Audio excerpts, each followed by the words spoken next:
జమ అయినందుకు మనలో ఉత్సాహం మాత్రం పెరుగుతుంది. మంత్రి గారికి ఒకటే చెప్తున్నాను, నువ్వు మంత్రి అని మేము అనుకోవడమే లేదు.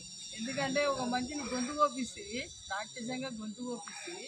ఇప్పటి వరకు నీ శాతగానితనమా లేదంటే నువ్వు చెప్పి గొంతు కోపించినవా నీకే అర్థం కావాలా. ఏమన్నా సిగ్గు శరం ఏమన్నా ఉంటే నువ్వు రాజీనామా చేయాలి. ఒక మంచిని గొంతు కోపించి కూడా ఎవడు పోసిండో బయటికి రాలేదంటే నీకు నీ ప్రమేయం ఉందేనే, బయటికి రాలేదంటే నీ ప్రమేయం ఉంది.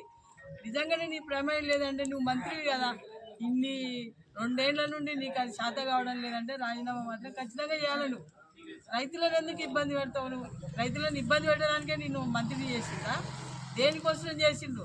శనియాలు రైతులు కష్టపడి ఎండకు బాగా కష్టపడి ఏదో అప్పులు తెచ్చుకొని శనియాలు పండిస్తే ఆడ కాంటకాడికి వస్తే నువ్వు చెప్పినవా, నీ లీడర్లు చెప్పిండా కమిషన్ దందా.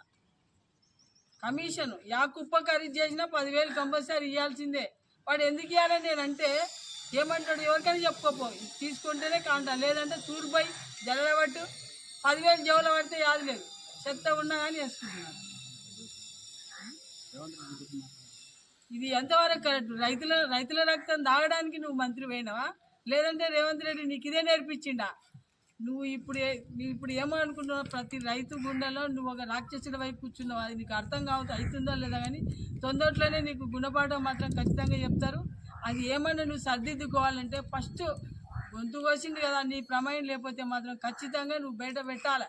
లేదు అంటే మాత్రం 2 ఏళ్లలో టీఆర్ఎస్ ప్రభుత్వం ఖచ్చితంగా వస్తుంది. కాసుకొని కూర్చో, నీ గతి ఎట్టయితుందో చూడు. అది మాత్రం గ్యారెంటీ పెట్టుకో. ఈ 2 రోజుల్లో మా లీడర్లు అన్నంత మాత్రాన మేము ఊకే అన్నారు కదా, అదే నిజం చేస్తాం. భారీ ధర్నా మాత్రం ఖచ్చితంగా ఉంటుంది.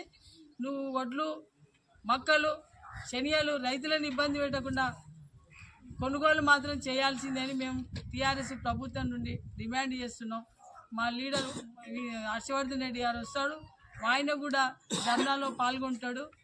అన్నిటి గురించి మాట్లాడతాం, అన్నిటికీ నువ్వు సమాధానం చెప్పాలా, మంత్రి అయినందుకు చెప్పాలా. లేదు అంటే రాజీనామా చేయి, ఖచ్చితంగా నువ్వు రాజీనామా చేయాలా. ఇవన్నీ మాకు చేసి చూపించాలి.